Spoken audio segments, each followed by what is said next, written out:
ये भैया दूज के गीत आप लोग को अच्छा लगे तो लाइक, शेयर और सब्सक्राइब कीजिएगा। अपना भैया के लाली घोड़िया की राहे बाटे दाऊ गली जाए।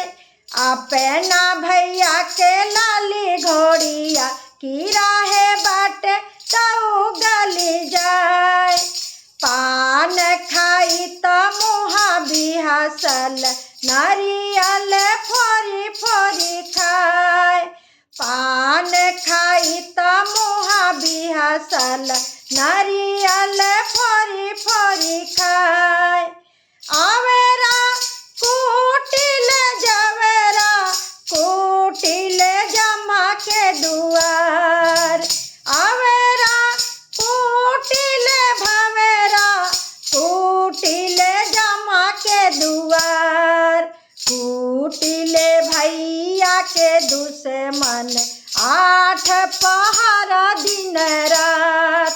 कुटिले भैया के दुश्मन 8 पहरा दिन रात। अपन भैया चलले आहेरिया अपन बहिनी देली आशीष। अपन भैया चलले आहेरिया अपन बहिना देली आशीष। जिया हुए मोर भैया जिया भैया लाख बरिस।